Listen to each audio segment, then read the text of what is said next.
আসসালামু আলাইকুম এভরিওয়ান, আশা করছি আপনারা সকলে ভালো আছেন। আমি ভালো আছি।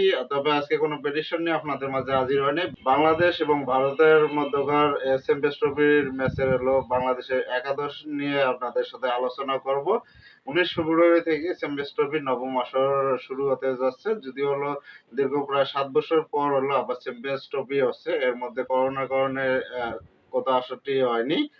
আর বাংলাদেশের প্লেইং একাদশ নিয়ে অনেক সমস্যায় পড়তে হচ্ছে। কারণ হলো তৌহিদ হৃদয় এবং জাকের আলীর মধ্যে হলো দ্বিধাদ্বন্দ্বতায় আছে। আসলে কাকে খেলাবে কিনা। আপনারা হলো আমার একাদশ যে আমি সাজাচ্ছি সেটার সঙ্গে আপনারা মিলাই নেবেন। আপনাদের যদি কোনো মতামত থাকে সেটা অবশ্যই জানাবেন। চলুন আমরা আগে বাংলাদেশের প্লেইং একাদশটা সেট করি।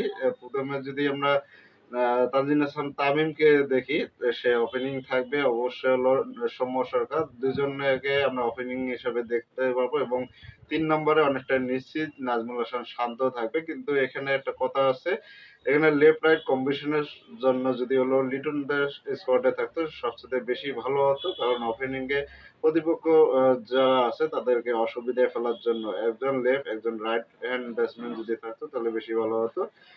৪ নম্বরে যথারীতি মুশফিকুর রহিম এবং হলো ৫ নম্বরে মেহেদী হাসান মিরাজ অথবা হলো ৬ নম্বরে যদি মাহমুদুল্লাহ রিয়াদ খেলে এবং ৭ নম্বরে জাকির আলী উনি খেলে তাহলে তৌহিদ হৃদয়ের জায়গাটা ফাঁকা পড়ে গেছে।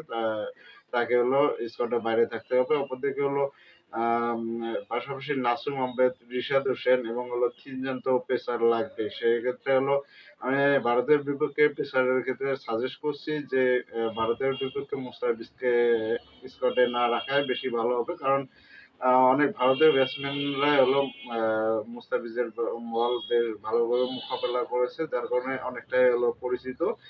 সেক্ষেত্রে হলো নাইট রানা এবং হলো তাসকিন আহমেদ এবং তানজিম সাকিব যদি হলো স্কোয়াডে থাকে বাংলাদেশের পেস ইউনিটের দায়িত্ব, তাহলে সেটা সবচেয়ে ভালো হবে। অবশ্যই হলো নাসুম আহমেদ এবং মেহেদী হাসান মিরাজ এবং হলো রিশাদ হোসেন, এই ৩ জন স্পিনারের প্রয়োজন আছে। কারণ ভারত যদি হলো ৩ জন শুধু তাদের স্কোয়াডে মাত্র হলো ৩ জন পেসারে রয়েছেন এবং বাকি ৫ জনই হলো তাদের স্পিনার নিয়ে মাঠে নামবে।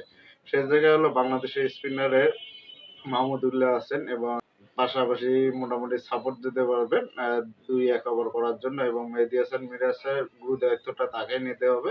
সাকিবের পর বর্তমানে হলো সেরা অলরাউন্ডার ধরা হয় হলো মেহেদী হাসান মিরাজকে। সেহেতু তার বোলিং ব্যাটিং দুই ডিপার্টমেন্টে অনেকটা ভালো করাতে হবে। পাশাপাশি রিশাদ হোসেনও যদি তার হলো বোলিং পাশাপাশি ব্যাটিং দিয়ে যদি ভালো পারফর্ম করতে পারে অবশ্যই বাংলাদেশ ভারতের বিপক্ষে জয়ের কোনো বেগ পেতে হবে না। বিশেষ করে হোসেন তারা যে বিপিএল এ যে পারফর্ম করেছে সেটা যদি ধরে রাখে